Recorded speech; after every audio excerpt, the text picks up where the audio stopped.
तो मेरे प्यारे साथियों, कैसे हैं आप लोग? उम्मीद करते हैं आप लोग अच्छे होंगे और आपकी पढ़ाई भी अच्छी तरह से चल रही होगी। तो दोस्तों, जैसा कि आप लोग को पता है कि आपका एग्जाम जो बहुत नजदीक हो चुका है, यानी 9 फरवरी को आपका एग्जाम है। तो इसीलिए आप लोग के लिए आज हम लेकर आए हैं क्लास 12th हिंदी के मोस्ट इंपोर्टेंट 150 ऑब्जेक्टिव क्वेश्चन, जिसमें से हम 100 ऑब्जेक्टिव क्वेश्चन पहले ही कर चुके हैं, यानी पहले के क्लास में कर चुके हैं।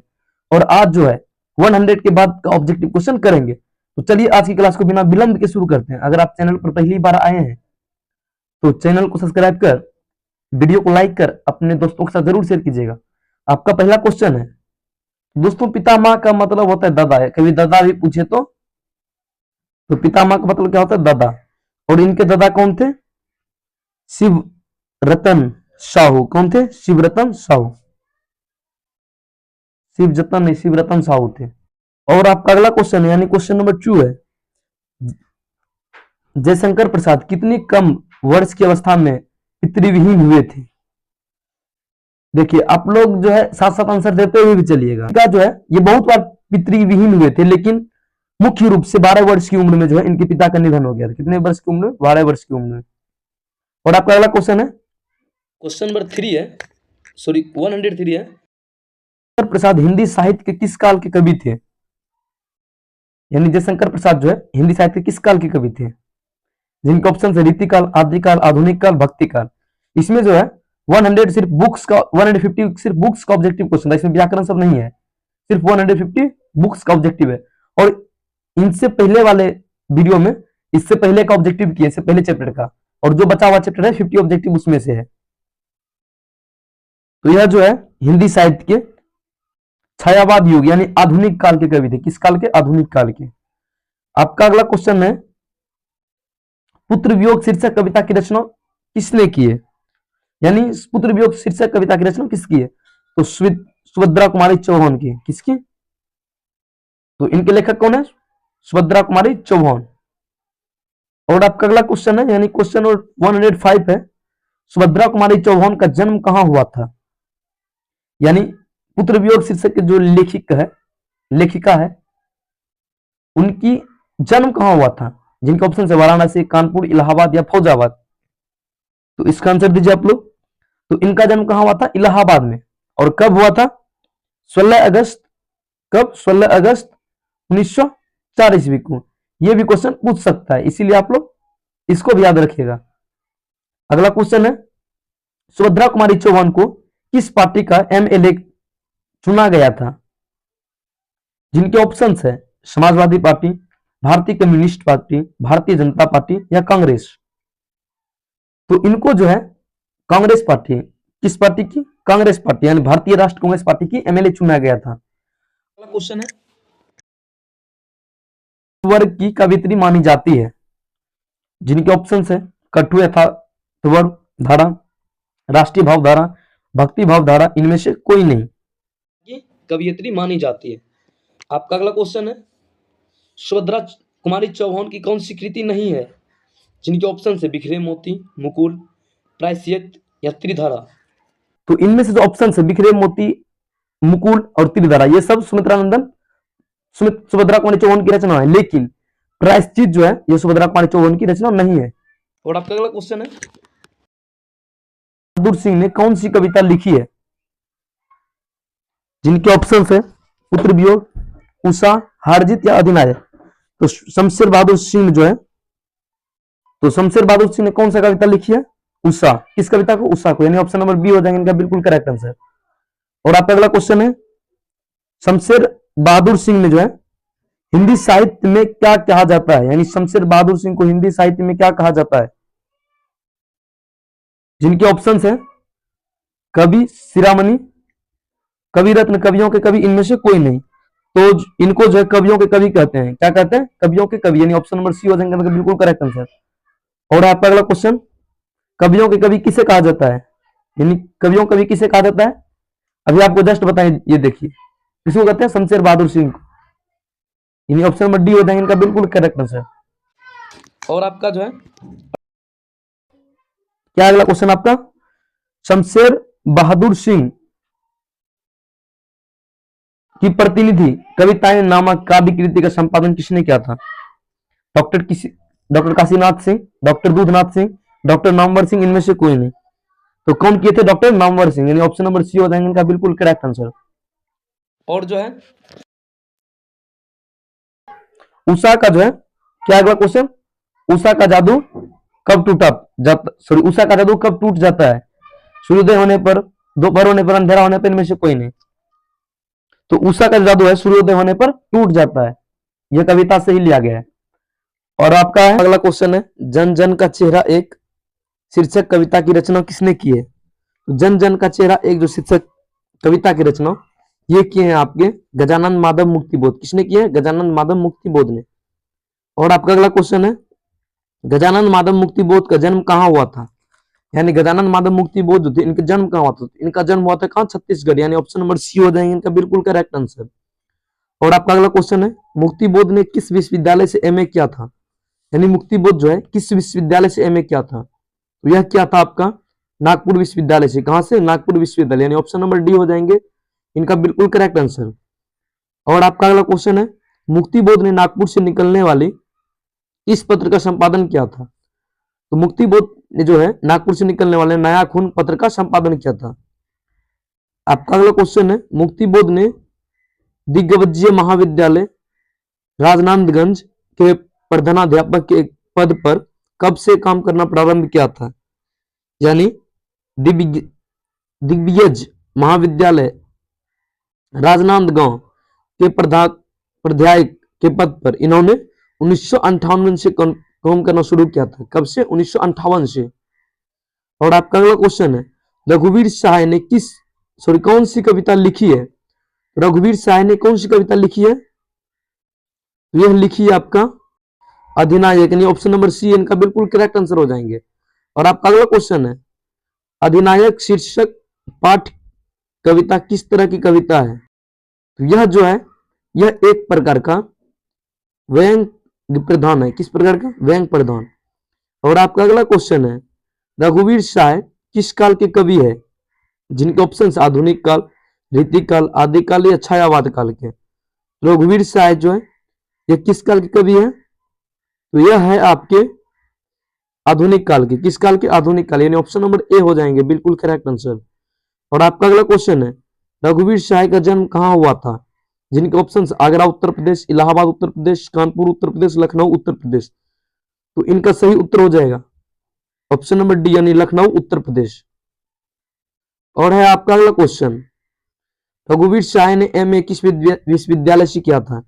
जिनके ऑप्शन है दिल्ली विश्वविद्यालय, लखनऊ विश्वविद्यालय, इलाहाबाद विश्वविद्यालय, कानपुर विश्वविद्यालय से। तो रघुवीर सहाय ने एमए कहां से किया था? तो एमए किया था इन्होंने लखनऊ विश्वविद्यालय, लखनऊ से। कहां से? लखनऊ विश्वविद्यालय, लखनऊ से। और है आपका अगला क्वेश्चन विनोद कुमार शुक्ल ने कौन सी कविता लिखी है? जिनके ऑप्शन अधिनायक, प्यारे नन्हे बेटे, पुत्र वियोग या हार जोत। विनोद कुमार शुक्ल ने जो है इन्होंने लिखे हैं प्यारे नन्हे बेटे। कौन से? प्यारे नन्हे बेटे, यानी ऑप्शन नंबर बी जो है इनका बिल्कुल करेक्ट आंसर हो जाएंगे। और है आपका अगला क्वेश्चन रघुवीर सहाय स्मृति पुरस्कार विनोद कुमार शुक्ल को कब प्रदान किया? जिनके ऑप्शन है 1988, 1990, 1992, 1994। तो इसका सही उत्तर हो जाएगा आपका ऑप्शन नंबर सी, यानी 1992 में। और है आपका अगला क्वेश्चन 1999 में विनोद कुमार शुक्ल ने कौन सा पुरस्कार प्रदान किया था? जिनके ऑप्शन है आपका रघुवीर सहाय स्मृति पुरस्कार, दयावती मोती कवि शेखर सम्मान, साहित्य अकादमी पुरस्कार, इनमें से कोई नहीं। तो इनका सही उत्तर हो जाएगा आपका ऑप्शन नंबर सी, साहित्य अकादमी पुरस्कार। कौन सा? साहित्य अकादमी पुरस्कार। और है आपका अगला क्वेश्चन विनोद कुमार शुक्ल का पहला कविता संग्रह लगभग जय हिंद पहचान सीरीज के अंतर्गत कब प्रकाशित हुआ था? जिनके ऑप्शन है आपका 1972, 1971, 1972, 1973 या 1974। तो यह हुआ था आपका कब? 1971 ईस्वी में। कब हुआ था? 1971 ईस्वी में। और है आपका अगला क्वेश्चन यानी क्वेश्चन नंबर 128 है विनोद कुमार शुक्ल विश्वविद्यालय में एसोसिएट प्रोफेसर कब रहे थे? तो एसोसिएट प्रोफेसर यह कब रहे थे और किस विश्वविद्यालय में रहे थे? सॉरी कब रहे थे, ना कहां रहे थे? जिनके ऑप्शन है राजेंद्र प्रसाद कृषि विश्वविद्यालय, चंद्रशेखर आजाद कृषि विश्वविद्यालय, इंदिरा गांधी कृषि विश्वविद्यालय नरेंद्र देव कृषि विश्वविद्यालय, तो यह रहे थे आपका इंदिरा गांधी कृषि विश्वविद्यालय। किस विश्वविद्यालय में? इंदिरा गांधी कृषि विश्वविद्यालय में। और है आपका अगला क्वेश्चन, अशोक वाजपेयी ने कौन सी कविता लिखी है? अशोक वाजपेयी ने कौन सी कविता लिखी है? जिनके ऑप्शन है गांव का घर, हार जीत, अधिनायक या पुत्र वियोग। तो अशोक वाजपेयी ने गांव का घर कविता लिखी है। और है आपका अगला क्वेश्चन, अशोक वाजपेयी की मां का नाम क्या था? जिनके ऑप्शन है बिमला देवी, श्यामला देवी, निर्मला देवी, इनमें से कोई नहीं। तो अशोक वाजपेयी जी की मां का नाम क्या था? निर्मला देवी, यानी ऑप्शन नंबर सी जो इनका बिल्कुल करेक्ट आंसर हो जाएंगे। और है आपका अगला क्वेश्चन, यानी क्वेश्चन नंबर 131, अशोक वाजपेयी का जन्म कहां हुआ था? जिनके ऑप्शन है सतना मध्य प्रदेश, दुर्ग छत्तीसगढ़, सागर मध्य प्रदेश, इनमें से कोई नहीं। तो दुर्ग छत्तीसगढ़ में अशोक वाजपेयी जी का जन्म हुआ था। तो दोस्तों अगर आपको वीडियो अच्छा लग रहा हो तो वीडियो को एक लाइक कीजिएगा, चैनल को सब्सक्राइब कर अपने दोस्तों के साथ जरूर शेयर कीजिएगा, ताकि इसी तरह हमारा वीडियो आप तक सबसे पहले पहुंचे। और है आपका अगला क्वेश्चन, हार-जीत कविता वाजपेयी के लिए कविता संकलन से ली गई है, यानी वाजपेयी के लिए कविता संकलन से ली गई है। कहीं नहीं वहीं, बहुरी अकेला, घास में दुबका आकाश, अभी कुछ और, किस कविता से लिया गया है? तो इनके सही उत्तर हो जाएंगे कहीं नहीं वहीं, यानी ऑप्शन नंबर ए जो है इनका बिल्कुल करेक्ट आंसर हो जाएंगे। और है आपका अगला क्वेश्चन, अशोक वाजपेयी ने किस विश्वविद्यालय से बीए किया? जिनके ऑप्शन है पटना विश्वविद्यालय, इलाहाबाद विश्वविद्यालय, दिल्ली विश्वविद्यालय, सागर विश्वविद्यालय। इन्होंने जो है बीए की परीक्षा सागर विश्वविद्यालय से दिया था। कहां से? सागर विश्वविद्यालय से।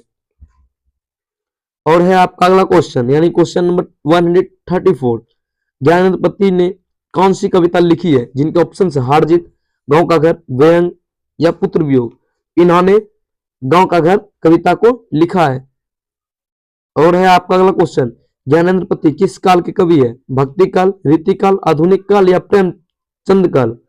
तो इनका सही उत्तर हो जाएगा आपका ऑप्शन नंबर सी, यानी आधुनिक काल का। किस काल का? आधुनिक काल। आपका अगला क्वेश्चन है, ज्ञानेंद्र पति वियत्री सती के किस दशक में उदित हुए? 5 दशक, छठे दशक में, 8वें दशक में, अंतिम दशक में। तो इनका सही उत्तर हो जाएगा ऑप्शन नंबर बी, यानी छठे दशक में। किस दशक में? छठे दशक में। और है आपका अगला क्वेश्चन,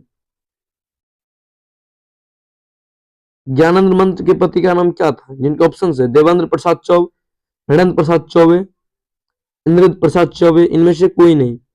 तो इनका सही उत्तर हो जाएगा इनमें से कोई नहीं, यानी ऑप्शन नंबर डी। और है आपका अगला क्वेश्चन, ज्ञानेंद्र पति बीए तथा अंग्रेजी में एमए किस विश्वविद्यालय से किए? आपका ऑप्शन है बिहार विश्वविद्यालय मुजफ्फरपुर, मगध विश्वविद्यालय बोधगया, पटना विश्वविद्यालय पटना, इलाहाबाद विश्वविद्यालय इलाहाबाद। इन्होंने बीए और एमए कहां से किए थे?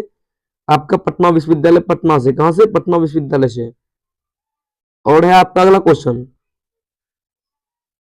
एडिसन के अनुसार असल बातचीत कितने लोगों के बीच हो सकती है? 2, 3, 4 या 5। तो एडिसन के अनुसार असल बातचीत केवल 2 ही व्यक्तियों के बीच हो सकती है। कितने व्यक्तियों के बीच? 2 ही व्यक्तियों के बीच। और है आपका अगला क्वेश्चन, बातचीत से मन किस प्रकार का हो जाता है? तो बातचीत करने से मन हल्का और स्वच्छ हो जाता है। कैसा? हल्का और स्वच्छ। और है आपका अगला क्वेश्चन, किससे ना होने से सृष्टि गूंगी और प्रतीत होती है? किसके ना होने पर सृष्टि जो गूंगी और प्रतीत होती है? तो वाक शक्ति जब हमारे अंदर नहीं होगी तो सृष्टि गूंगी और गूंगी प्रतीत होती है, यानी ऑप्शन नंबर बी जो है वाक से नहीं वाक शक्ति हो जाएंगे। क्या हो जाएंगे? वाक शक्ति। और है आपका अगला क्वेश्चन, आर्ट ऑफ कन्वर्सेशन कहां के लोगों में सर्वाधिक प्रचलित है? तो आर्ट ऑफ कन्वर्सेशन यानी बात करने की कला यूरोप के लोगों में सबसे अधिक प्रचलित है। आपका ऑप्शन अगला क्वेश्चन है, बालकृष्ण भट्ट किस काल के रचनाकार है? जिनका ऑप्शन है आदिकाल, भक्ति काल, रीति काल या आधुनिक काल। तो बालकृष्ण भट्ट जो है यह आधुनिक काल के रचनाकार है। किस काल के? आधुनिक काल। और है आपका अगला क्वेश्चन, लखनऊ सिंह किस कहानी का पात्र है? सुखमय जीवन, जूठन, त्रिचा उसने कहा था। तो लखनऊ सिंह जो है उसने कहा था कहानी का पात्र है। और आपका अगला क्वेश्चन है, उसने कहा था किस प्रकार की कहानी है? चरित्र प्रधान, कर्म प्रधान, धर्म प्रधान या भाव प्रधान। तो उसने कहा था कहानी एक प्रकार कर्म प्रधान है। किस प्रकार की कहानी है? कर्म प्रधान। आपका अगला क्वेश्चन है, जयप्रकाश नारायण को भारत रत्न की उपाधि दी गई थी, यानी कब दी गई थी जयप्रकाश नारायण को भारत रत्न की उपाधि? तो इनको 1998 में भारत रत्न की उपाधि दी गई थी। आपका अगला क्वेश्चन है, उर्वशी किसकी रचना है? तो उर्वशी रामधारी सिंह दिनकर जी की रचना है। और इससे रिलेटेड एक क्वेश्चन, रामधारी सिंह दिनकर जी को उर्वशी पर कौन सा पुरस्कार मिला था? इसका आंसर आप लोग को देना है कमेंट में, चाहे जहां से भी आंसर आपको ऊपर करना हो, लेकिन ऊपर करके दीजिएगा। आपका अगला क्वेश्चन है, अर्धनारीश्वर शंकर और पार्वती का किस प्रकार का रूप है? तो अर्धनारीश्वर शंकर और पार्वती का कल्पित रूप है। किस प्रकार का रूप है? कल्पित रूप, यानी ऑप्शन नंबर बी जो है इनका सही उत्तर हो जाएगा।